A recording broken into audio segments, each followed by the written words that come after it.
Assalamualaikum warahmatullahi wabarakatuh. Apa kabar anak-anak? Semoga kalian semuanya dalam keadaan sehat walafiat. Untuk pertemuan kali ini kita akan membahas mengenai materi manajemen waktu belajar.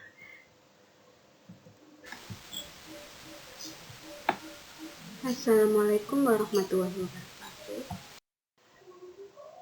Sebelum kita membahas materi kegiatan kita kali ini, yang pertama-tama kalian harus mengetahui tujuan dari layanan ini adalah agar peserta didik dapat mengatur waktu dengan baik dalam kegiatan belajarnya.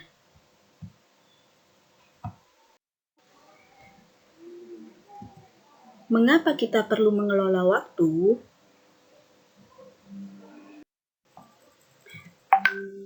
Jawabannya adalah karena waktu tidak bisa diulang kembali.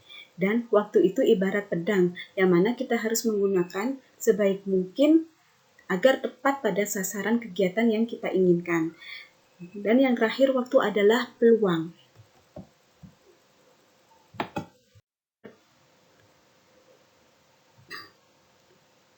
Mengapa kita harus mengelola waktu belajar kita?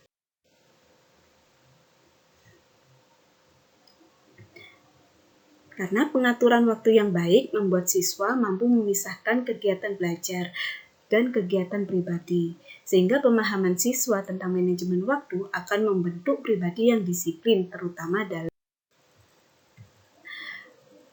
Berikut ini dampak dari akibat manajemen waktu yang buruk.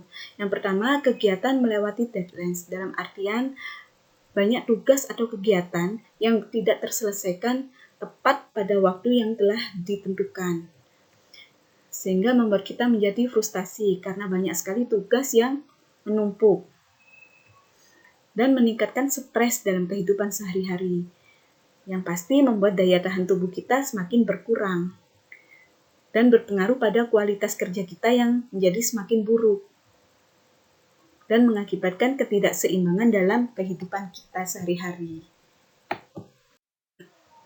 Bagaimana cara efektif mengelola waktu belajar?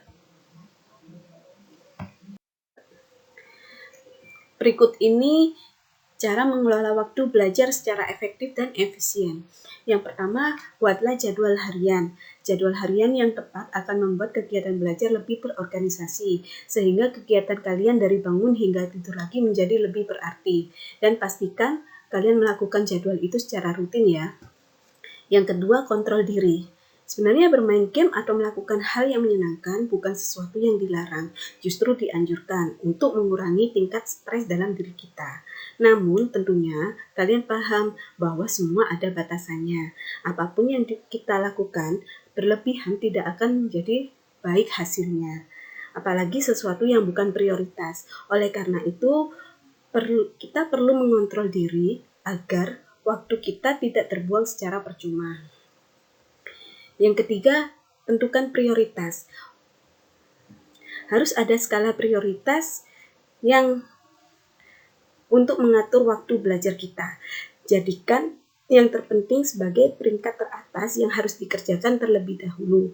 Salah satunya adalah belajar. Dengan begitu, kalian akan terbiasa mengutamakan belajar daripada hal yang lain. Yang keempat, hindari menunda pekerjaan. Biasanya alasan orang-orang menunda pekerjaan adalah karena pekerjaan tersebut tidak disukai. Sebenarnya hal ini bisa disiasati dengan mencicil. Setidaknya paksa diri kalian untuk melakukan pekerjaan itu 10 menit setiap harinya. Sehingga semakin hari tambah porsi waktu menjadi lebih banyak, dan begitu kita akan terbiasa mengerjakan tugas yang tidak kita sukai. Yang kelima, tak perlu sempurna. Untuk langkah awal, tidak perlu hasil yang sempurna. Yang penting adalah lakukan secara rutin setiap hari. Perlahan Anda akan terbiasa dengan tugas atau setiap yang dilakukan akan semakin baik. Yang keenam, disiplin dan konsisten. Selalu disiplin dan konsisten terhadap aturan dan jadwal yang telah dibuat diperlukan komitmen yang kuat untuk memulainya. Jangan melanggar meskipun hanya sekali, karena sekali melanggar, kalian akan ketagihan dan melakukannya berulang-ulang. Dan yang terakhir, tidur 7-8 jam sehari. Istirahat yang cukup akan membantu kalian belajar secara efektif dan efisien. Jangan sepelekan hal ini, karena jika kalian belajar dalam kondisi ngantuk, tentu belajar kalian akan percuma. Pelajaran tidak akan terserap dalam kondisi otak yang cukup. Jadi biasakan tidur setidaknya 7-8 jam sehari. Berikut ini langkah-langkah menyusun rencana jadwal belajar secara efektif dan efisien. Yang pertama, buat jadwal secara tertulis dan tempelkan pada tempat yang strategis sehingga mudah terlihat. Yang kedua, berusaha mentaati atau menjalankan kegiatan yang telah terjadwal. Selanjutnya, beri waktu cukup antara belajar, tidur, makan, istirahat, dan beribadah. Selanjutnya, prioritaskan tugas-tugas yang penting terlebih dahulu. Yang kelima, luangkan waktu untuk diskusi atau mengulang bahan sebelum masuk kelas. Yang keenam, atur waktu untuk mengulang langsung bahan pelajaran setelah masuk kelas. Ingat bahwa kemungkinan terbesar untuk lupa terjadi dalam waktu 24 jam tanpa review. Yang ketujuh, jadwalkan waktu 50 menit untuk setiap sesi belajar. Yang kedelapan, pilih tempat yang nyaman, yang memungkinkan tidak akan mengganggu konsentrasi kalian untuk belajar. Yang kesembilan, rencanakan juga deadlines. Yang kesepuluh, jadwalkan waktu belajarmu sebanyak mungkin pada pagi, siang, sore, dan malam hari. Dan yang terakhir, jadwalkan review bahan pelajaran mingguan. Nah, setelah kalian mendapatkan penjelasan mengenai materi manajemen waktu belajar, apa yang telah kalian pahami dari materi tersebut? Jelaskan pertanyaan di bawah ini sesuai dengan kondisi kalian. Yang pertama, dampak apa saja jika seorang siswa tidak pernah mempunyai jadwal belajar maupun jadwal harian? Yang kedua, kendala apa yang kalian alami dalam mengatur waktu belajar selama ini? Yang ketiga, bagaimana cara kalian untuk mengelola waktu belajar kalian sehari-hari? Dan yang keempat, mengapa kita perlu mengelola waktu? Nah, kalian bisa jelaskan menurut pendapat kalian masing-masing ya.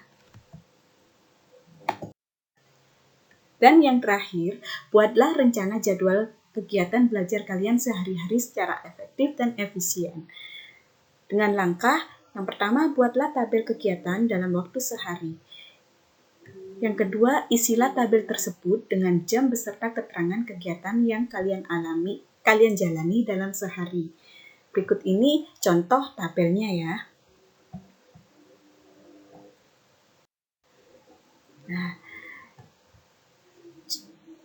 itulah penjelasan dari saya mengenai materi manajemen waktu belajar. Sekian dan terima kasih. Semoga bermanfaat. Assalamualaikum warahmatullahi wabarakatuh.